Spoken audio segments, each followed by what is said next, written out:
মানিকগঞ্জ সদর উপজেলার গড়পাড়া বাংলাদেশ হাট এলাকায় একটি কিশোর গ্যাংয়ের বিরুদ্ধে দীর্ঘদিন ধরে মাদক ব্যবসা, মাদক সেবন এবং বিভিন্ন অপরাধমূলক কর্মকাণ্ড পরিচালনার অভিযোগ উঠেছে। স্থানীয়দের দাবি, গ্যাংটির অত্যাচারে অতিষ্ঠ হয়ে পড়েছেন এলাকাবাসী। মানিকগঞ্জ হরিরামপুর থেকে দেলোয়ার হোসেনের প্রতিবেদনে দেখুন বিস্তারিত। এলাকাবাসী সূত্রে জানা যায়, গড়পাড়া ও আশপাশের ৩ থেকে ৪টি এলাকায় দীর্ঘদিন ধরে ইয়াবাসহ বিভিন্ন ধরনের মাদক বিক্রি করে আসছে এই চক্রটি। শুধু মাদক ব্যবসায় নয়, ছোটখাটো চুরি ও ছিনতাইয়ের ঘটনাতেও তাদের সম্পৃক্ততার অভিযোগ রয়েছে। স্থানীয়রা একাধিকবার তাদের সতর্ক করলেও তারা কোনো কর্ণপাত না করে প্রকাশ্যে তাদের কর্মকাণ্ড চালিয়ে যাচ্ছে। গত সোমবার আনুমানিক বিকেল ৫টার দিকে সাজিং নামের এক যুবক ওই গ্যাং সদস্যদের মাদক সেবন ও বিক্রিতে বাধা দিলে সংঘবদ্ধভাবে ৭ জন কিশোর গ্যাং সদস্য তার ওপর হামলা চালায়। অভিযোগ রয়েছে, দেশীয় অস্ত্র নিয়ে তারা সাজিমকে এলোপাতাড়ি মারধর করে গুরুতর আহত করে। সাজিমের চিৎকার শুনে এলাকাবাসী এগিয়ে এলে হামলাকারীরা প্রাণনাশের হুমকি দিয়ে দ্রুত ঘটনাস্থল ত্যাগ করে।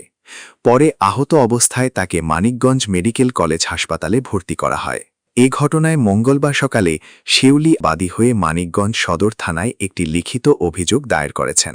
অভিযোগে অভিযুক্তদের নাম উল্লেখ করা হয়েছে: ১. মোহাম্মদ রাকিব, পিতা অজ্ঞাত; ২. মোহাম্মদ ইমন, পিতা মৃত সোনাই কুলু; ৩. মোহাম্মদ শফিক; ৪. মোহাম্মদ সুজন, উভয়ের পিতা মৃত সোহরাব; ৫. মোহাম্মদ শামীম উদ্দিন, পিতা মৃত আনোয়ার; ৭. মোহাম্মদ ফাহিম, পিতা মৃত ওসমান। স্থানীয়দের অভিযোগ, এই কিশোর গ্যাং ও মাদক কারবারিদের কারণে আশপাশের ৪ থেকে ৫টি গ্রামের যুব সমাজ ধীরে ধীরে মাদকের দিকে ঝুঁকে পড়ছে। এতে এলাকায় আতঙ্ক ও নিরাপত্তাহীনতা তৈরি হয়েছে। এলাকাবাসীর দাবি, দ্রুত এই গ্যাংয়ের মূল হোতাসহ জড়িতদের আইনের আওতায় এনে কঠোর ব্যবস্থা গ্রহণ না করলে ভবিষ্যতে আরও ভয়াবহ পরিস্থিতির সৃষ্টি হতে পারে। এদিকে অভিযুক্তদের পরিবারের সদস্যরাও আতঙ্কে রয়েছেন। তারা আশঙ্কা প্রকাশ করে বলেন, যে কোনো সময় আবারও হামলার ঘটনা ঘটতে পারে। তাদের অভিযোগ, গ্যাংয়ের সক্রিয় সদস্যরা এখনও প্রকাশ্যে এলাকায় ঘোরাফেরা করছে এবং বিভিন্নভাবে হুমকি ধুমকি দিচ্ছে। এ বিষয়ে প্রশাসনের কাছে নিরাপত্তা চেয়েছেন তারা।